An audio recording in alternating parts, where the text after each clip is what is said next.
saat sendirian kita tidak sanggup untuk menahannya, maka ada beberapa cara yang disebutkan oleh Rasulullah Shallallahu Alaihi Wasallam. Yang pertama adalah seseorang berpuasa, karena puasa itu memutuskan syahwat.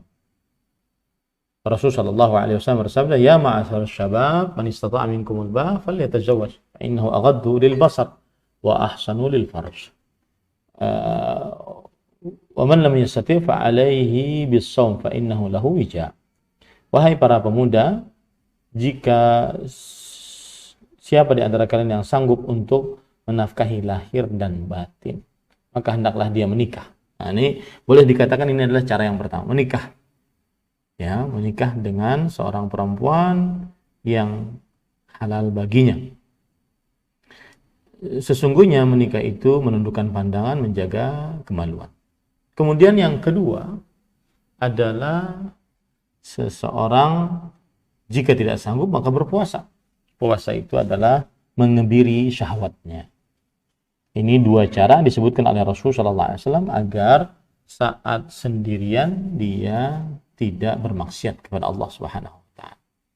Kemudian yang kedua adalah mengingat keutamaan-keutamaan untuk bertakwa kepada Allah saat sendirian. Seperti misalkan Allah Subhanahu wa taala berfirman tentang orang-orang yang takut kepada Allah Subhanahu wa taala dalam keadaan gaib. Seperti Allah berfirman dalam Al-Qur'an surat Al-Anbiya ayat 49, yaitu alladzina yakhshawna rabbahum bil ghaib wa hum minas saati mushfiqun. Orang-orang yang takut akan siksa Allah Subhanahu wa taala sedangkan mereka tidak melihat Allah Subhanahu wa taala. Mereka ini adalah disebut sebagai orang-orang yang bertakwa kepada Allah.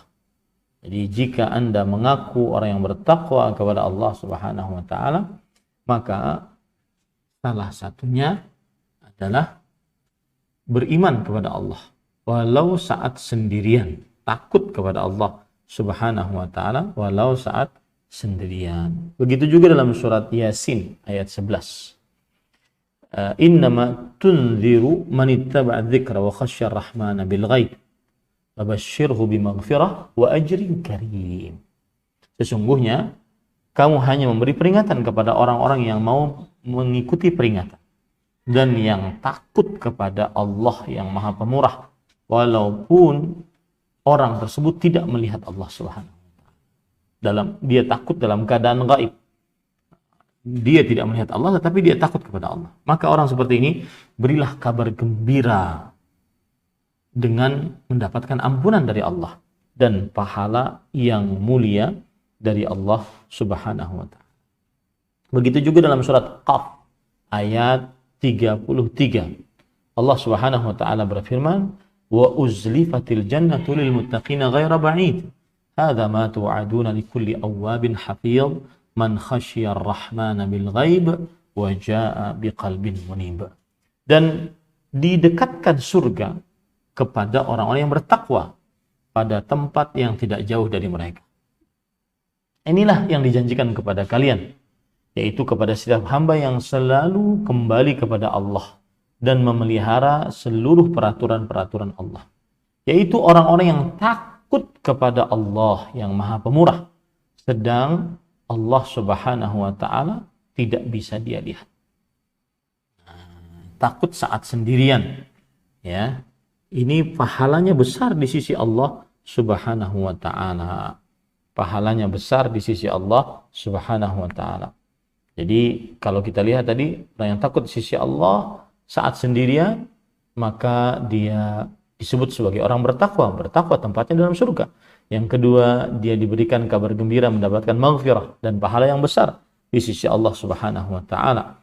Kemudian yang ketiga, dijanjikan surga oleh Allah Subhanahu wa taala yang dekat dengannya. Kemudian juga dalam surat Al-Mulk ayat 12, innal ladzina yakhshawna rabbahum bil ghaib lahum maghfirah wa ajrun kabir. Sesungguhnya orang-orang yang takut kepada Rabb-nya yang nampak oleh mereka, yang tidak nampak oleh mereka, mereka akan memperoleh ampunan, maghfirah dan pahala yang besar. Nah, itu kiat yang kedua. Kiat yang ketiga agar seseorang tidak bermaksiat saat sendirian adalah meyakini bahwa maksiat saat sendirian menghapuskan pahala dari Allah Subhanahu wa taala. Pahala-pahala yang dikumpulkan itu terhapuskan akibat seseorang bermaksiat saat sendirian. Ya, saat sendirian. Sebagaimana hadis riwayat Imam Ibnu Majah bahwa Rasulullah sallallahu alaihi wasallam bersabda dari hadis Thauban radhiyallahu anhu bahwa Rasulullah sallallahu alaihi wasallam bersabda, la'alamanna aqwaman min ummati ya'tuna yaumal qiyamah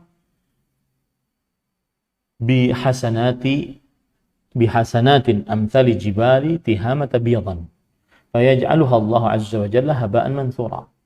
Sungguh aku akan beritahukan orang-orang dari umatku, jadi mereka umat Islam, datang pada hari kiamat dengan pahala-pahala semisal gunung-gunung Tihamah.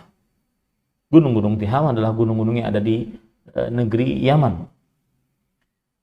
Sangat putih pahalanya, besar-besar.